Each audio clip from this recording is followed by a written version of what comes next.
আজকের জ্যোতিষ কার্যক্রম এটাই বলবো যে আপনাদের অপেক্ষার দিন শেষ। সাল 2025 সিংহ রাশির জাতক জাতিকাদের কেমন যাবে সেইটা আপনাদের জানাবো। কি জানবেন সাল 2025-এ আপনাদের কেমন যাবে সম্পূর্ণ বিস্তারিত জানাবো। দেখুন, অনেকেই তো ভিডিও আপনারা দেখছেন, আর শুধু পজিটিভ বা নেগেটিভ নয়, খুবই ছোট ছোট বিষয় নিয়ে বিশ্লেষণ করব। ব্যাস, আপনার লক্ষ্য শুধু এই ভিডিওর ওপরই থাকা দরকার, তবেই বুঝতে পারবেন সম্পূর্ণ বছর সাল 2025 কি হতে চলেছে আপনাদের জীবনে। বাবার সম্পত্তির ওপরে অহংকার করে কি হবে? অহংকার তো তখন হবে যখন তুমি রোজগার করবে আর বাবা অহংকার দেখাবে। নমস্কার, আমি শ্রী বাদশাহবাবুল শাস্ত্রী। এই চ্যানেলটা আপনার এই চ্যানেলটাকে সাবস্ক্রাইব করুন আর বেল আইকনের প্রথম অপশানটিতে ক্লিক করুন। আপনার চ্যানেলটাকে শেয়ার করুন আপনার বন্ধু বান্ধব আত্মীয় স্বজনদের কাছে, যাতে তারাও এই চ্যানেল থেকে উপকার পায়। আপনারা লাইক কমেন্টস দিন। এই বছর রাহু, কেতু, শনি ও দেবগুরু বৃহস্পতি রাশি পরিবর্তন করবেন। খুবই ডিটেলে বোঝাবো, ভিডিওটা একটু লম্বা হবে, তবে আপনি সময়টা বার করে নিন। এদিক ওদিক নয়, সম্পূর্ণ ফোকাস থাকবে কিন্তু এই ভিডিওতে। এমন না হয় আপনি কিছু বুঝলেন না, সম্পূর্ণ ডিটেলে বলবো কিন্তু এটা সবটাই বুঝতে পারবেন। এ রাশি জন্ম রাশি চন্দ্র রাশির ওপর আধারিত হয়। আপনি আপনার যদি জন্মকুণ্ডলী বিশ্লেষণ করতে চান, তবে এই যে নাম্বারটা দেখছেন, এই নাম্বারেতে আপনি হোয়াটসঅ্যাপ করবেন, এবং আপনি যদি আপনার কোনো প্রশ্ন জানতে চান তবে কমেন্ট বক্সে আপনি কমেন্ট করবেন। প্রথম দেখব বৃহস্পতি আপনাদের কি ফল দেবেন। দেখুন, বৃহস্পতি দশম ঘরে আছেন। 14ই মে মিথুন রাশি একাদশ ঘরে, যেটা লাভ ঘর, সেখানে বৃহস্পতি প্রবেশ করবেন, এবং এই কারণেতে দেবগুরু বৃহস্পতি আপনাকে অনেক ম্যানেজমেন্ট শেখাবেন। কেউ সাপোর্ট করবে, আপনার হাত ধরে আপনাকে নিয়ে চলবে, কেউ আগে নিয়ে যাবে, এবং আপনার সমস্ত প্রবলেমগুলো এই গুরু বৃহস্পতি কারুকে দিয়ে আপনাকে করাবে। গুরু জ্ঞানী শিক্ষক, যার ফলেতে কেউ আপনাকে আপনার কাজের জায়গায় বা ব্যবসার জায়গায় এই দেবগুরু বৃহস্পতি আপনার সম্পূর্ণ সাপোর্ট করবে আপনাকে। গুরুর দৃষ্টি দ্বিতীয়ভাবে আছে, সেইভাবে থাকার ফলেতে, যেটা 15ই মের আগে আপনাকে কমিউনিকেশন বাড়াবে। আপনার কোথাও থেকে কখনো কি বলবেন সেইটা আপনাকে শেখাবে। আপনি আপনার পরিবারের সাথে কেমন ব্যবহার করবেন সেইটা আপনাকে শিখিয়ে দেবে। আপনার পার্সোনাল জীবনে চেঞ্জ করবে। নবম দৃষ্টি সপ্তম ভাবে, বিবাহের যোগ আছে। বিয়ের ব্যাপারেতে ফাইনাল হতে পারে। বিবাহর যে প্রবল সম্ভাবনা, এটা কিন্তু দেখা যাচ্ছে, এবং পরিবারের মধ্যে একটা হাসি খুশি থাকার, এবং দাম্পত্য জীবন বেশ খুশিতে থাকবে। শনির দিক থেকে দেখতে গেলে, শনি আপনার কি ফল দেবে 2025-এ সেটা ব্যাপারে বলছি।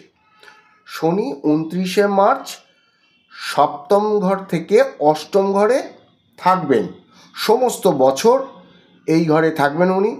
সপ্তম ঘরে শনি ষষ্যোগ নামে রাজযোগ সৃষ্টি করেছেন।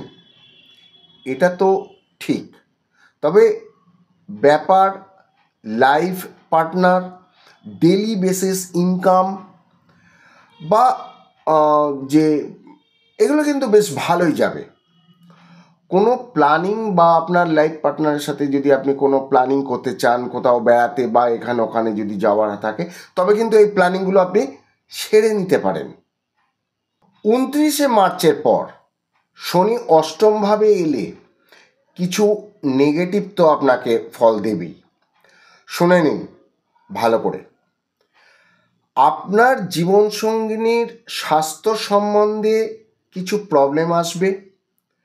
লাইফ পার্টনার এর হাঁটু, কোমর বা জোড়কা দর্দ, যেগুলো গাঁটে গাঁটে দর্দ হয়, ব্যথা হয়, সেইগুলো, এই ধরনের প্রবলেম কিছু আসবে। এবারে কেন হবে?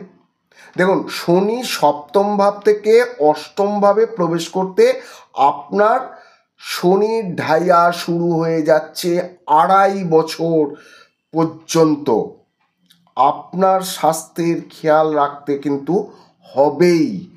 মাইগ্রেন, দাঁত এবং স্টমাক, ঠান্ডা লাগার ধাত, কারণ ওদিকে মীন রাশিতে প্রবেশ করছে।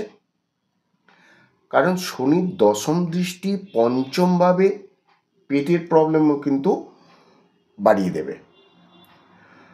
আর এইগুলো কিন্তু কিছু উপায়, সেটা আমি পরে বলছি কিভাবে কি করতে হবে। 29 মার্চের পর শনি গুরু বৃহস্পতির ঘরে কাজের সাপোর্ট পাবেন আপনি, সেটা কিন্তু পজিটিভ। ব্যস্ততা বৃদ্ধি পাবে, দায়িত্ব বৃদ্ধি আর ইনকামে বৃদ্ধি, নতুন কাজ শেখা ও নতুন কাজ শুরু করতে পারবেন। শনি সপ্তম দৃষ্টি দ্বিতীয়ভাবে, আপনার কথার ওপর কিন্তু একটু কন্ট্রোল রাখবেন। আপনার আত্মীয়দের উপর কিন্তু সজাগ থাকবেন এবং আপনার দৃষ্টি কিন্তু সজাগ থাকতে হবে। আপনার প্রেম, পরকীয়া প্রেম বা দাম্পত্য, আপনাকে খেয়াল রাখতে হবে আপনার কথার উপরে। রাহু কেতুর ব্যাপারটা দেখতে গেলে দেখা যাচ্ছে যে রাহু আছে অষ্টম ঘরে এবং যাবে সপ্তম ঘরে। রাহু যাওয়ার পর এদিকে কেতু আসবে দ্বিতীয় ভাব থেকে আপনার প্রথম ভাবে। এটা হবে আপনার 18ই মে বিকেল 4:30 পর। কেতু প্রথম ভাবে প্রবেশ করলে আপনাকে মিস্টেরিয়াস করবে। মিস্টেরিয়াস কি মানে? আপনাকে সামনের লোক যেভাবে দেখছে আপনি কিন্তু সেই রকম নন। এক রহস্যময় নতুনত্ব কিছু পাবার মুডে চলে যাবেন। তবে সব কিছুর পরেও আপনার মনে একটা অসন্তুষ্ট ভাব থাকবে। আরও কিছু, আরও এগুলো থাকবে। দ্বিতীয়ভাবে কেতু চালাক বানাবে, আপনার অর্থ ভালো একটা জায়গায় রাখবে। এবং 18ই মে দেখুন, গাড়ি চালাবেন খুব সতর্ক হয়ে, এবং আপনার যদি ড্রাইভার আছে তাকেও কিন্তু ভীষণ সতর্ক করে রাখবেন। দেখুন, 29শে মার্চ থেকে 18ই মে শনি এবং রাহু একসাথে থাকবে। অষ্টম ঘরে বৈবাহিক জীবনে কিছু তালমিল ঘটবে এবং রাহু সপ্তম ঘরে আপনার ডেলি ইনকাম তো বাড়িয়ে দেবে, বিজনেসে বাড়াবে, কিছু দাম্পত্য জীবনের আপ ডাউন করিয়ে ছাড়বে। রাহুর নবম দৃষ্টি আপনার শেয়ার মার্কেট, স্টক মার্কেট বৃদ্ধি করবে। এছাড়া কিছু অর্থ আপনি যদি অন্য কোথাও ইনভেস্ট করেন সেখানে কিন্তু আপনার বৃদ্ধি করিয়ে দেবে। সরকারি চাকরির চেষ্টা যারা করছেন বা যারা সরকারি কাজের ব্যাপারেতেই যুক্ত হচ্ছেন, তারা এপ্রিল থেকে মে মাস পর্যন্ত খুব ভালো একটা সময় পাবেন। আবার এদিকে 15ই আগস্ট থেকে 15ই সেপ্টেম্বর পর্যন্ত আপনার মন, অপরচুনিটি, মান সম্মান এগুলো সব বৃদ্ধি পাবে। খুব ভালো একটা সময় আপনি পাচ্ছেন। এই হলো বড় বড় গ্রহদের বড় বড় কথা।